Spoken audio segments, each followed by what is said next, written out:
Bonjour tout le monde, moi c'est Coco Papa. Je suis coréen et en ce moment j'apprends le français. Aujourd'hui, je vous emmène en Corée pour découvrir un problème du CSAT, l'examen d'entrée à l'université coréenne passé en novembre 2025. Même si ce problème vient d'un examen coréen, vous allez voir qu'on peut le comprendre avec des outils mathématiques que les lycéens français connaissent bien. À la première vue, il peut sembler un peu technique, mais l'idée principale est en réalité très élégante. Mon français n'est pas encore parfait, mais j'espère que vous apprécierez la vidéo. C'est parti. Aujourd'hui, on va étudier un problème assez riche qui mélange plusieurs idées importantes. La dérivation, l'interprétation graphique, les extrêmes et le calcul d'intégrale. Dans le noncé, on nous donne deux fonctions, d'abord f dx et g dx. Ensuite, à partir de ces deux fonctions, on définit par une nouvelle fonction h dx. Notre objectif est de déterminer les valeurs de a qui conviennent. Puis, parmi ces valeurs, on devra plus grande avant d'effectuer le calcul final. On va avancer pas à pas. On considère la fonction h définie par h dx est égal à l'intégrale de 0 à x gt moins t f de dt. La première idée essentielle est d'utiliser le lien d'entrée d'une fonction définie par l'intégrale et sa dérivée.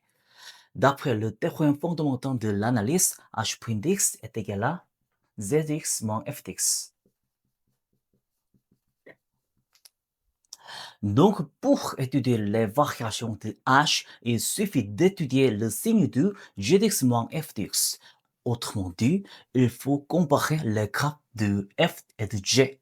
Un extrême de la fonction h peut apparaître à un point où la dérivée s'annule et change le signe. Ainsi, on cherche le point où h' de x est égal à 0. Comme h' de x est égal à g dx moins f dx, cela revient à chercher le point d'intersection entre les deux graphes. G dx est égal à f dx. Mais attention, il ne suffit pas que h' de x soit égal à 0. Pour que h possède un extrêmum, il faut aussi que le signe de h' de x change autour de ce point.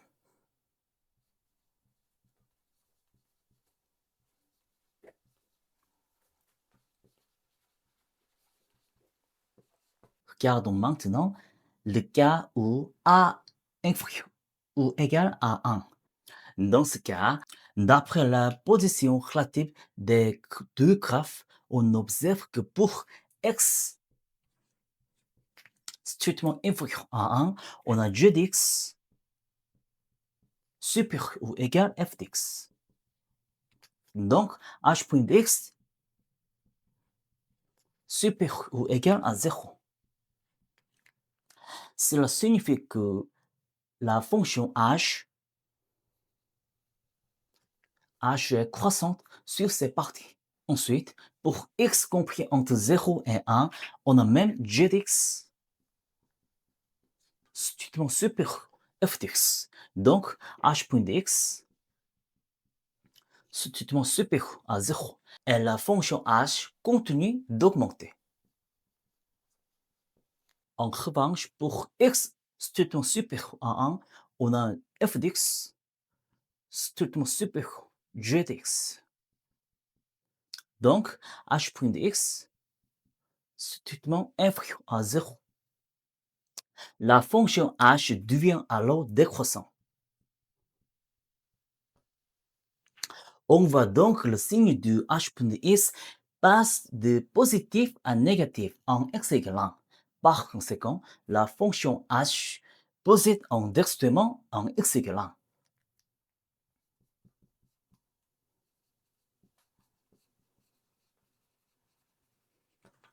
Plus précisément, il s'agit d'un maximum local.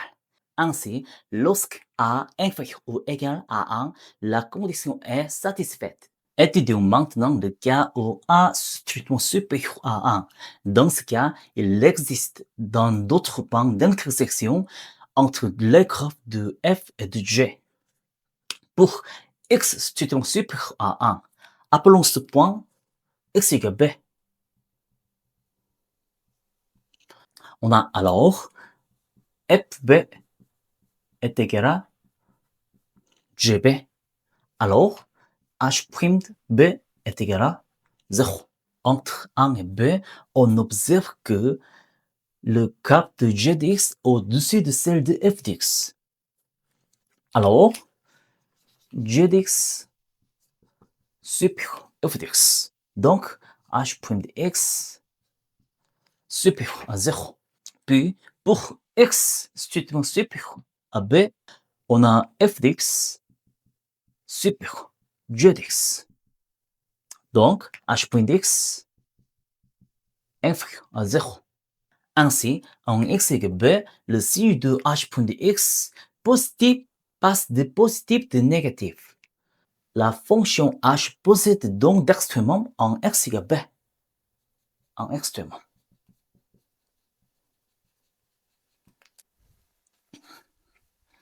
Mais le problème demande que la fonction h possède un seul ou extrêmement. Il faut donc éviter l'apparition d'un autre extrêmement du côté gauche, c'est-à-dire pour x inférieur à moins 1. Pour que la condition soit satisfaite, il ne doit pas y avoir de zone où f de x supérieur g de x pour x inférieur à moins 1. La situation limite se produit lorsque a, la droite y égale ax plus a est tangente à la parabole y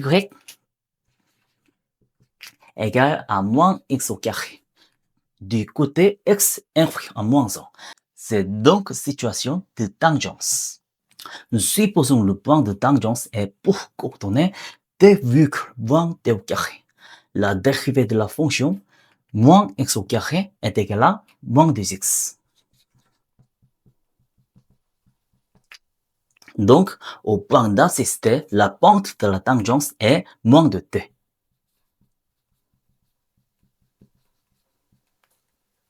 L'équation de la tangence est la courbe y est égale à moins x au carré au point d'abscisse t et donc y plus t au carré est égal à moins de t, x moins t.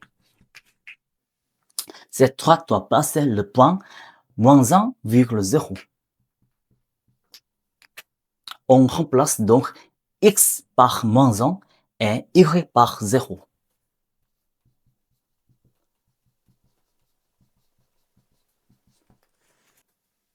On obtient t au carré est égal à moins de t, moins 1 moins t. Puis t plus 2 est égal à 0. Comme on cherche un point situé de la zone où x inférieur à moins 1, on retient t est égal à moins 2. La pente de la tangente vaut alors moins de t est égal à moins 2 fois moins d est égal à 4. Ainsi, la plus grande valeur possible de a est 4 est égal à 4. Lorsque a est égal à 4 et pour x supérieur à 1, on a g de x est égal à 4x moins 4. Donc, h3 est égal à l'intégrale de 0 à 3 gt moins ft dt. Comme l'expression de g change en x égale à 1, on découle l'intégrale en deux parties. h de 3 est égal à l'intégrale de 0 à 1 gt moins ft dt plus l'intégrale de 1 à 3 gt moins ft dt est égal à moins t au carré plus t et est égal à moins t au carré plus 5t moins 4. Calculons la première intégrale est égal à moins 1 sur 3 t au cube plus 1 sur 2 t au carré. 0, 1 est égal à moins 1 sur 3 plus 1 sur 2 est égal à 1 sur 6. Calculons maintenant la deuxième intégrale. Est égal à moins 1 sur 3 t au cube plus 5 sur 2 t au carré moins 4t en 3. En effectuant le calcul, on obtient 10 sur 3. Ainsi, h de 3 est égal à 1 sur 6 plus 10 sur 3 est égal à 21 sur 6 est égal à 7 sur 2. Finalement, K plus h de 3 est égal à 4 plus 7 sur 2 est égal à 15 sur 2. La réponse finale est donc 15 sur 2. Voilà, c'est terminé. Ce problème est intéressant parce qu'il montre qu'un calcul d'intégral pour en réalité commence par une lecture graphique. La clé était de comprendre que h' de x est égal à g d'x moins f d'x. À partir de là, les extrémas de h dépendent simplement de la position relative des graphes de f d'x et g d'x. Si le contenu d'aujourd'hui vous a été utile, pensez à mettre un j'aime et vous abonner pour ne pas rater les prochaines vidéos. À bientôt, un nouveau problème.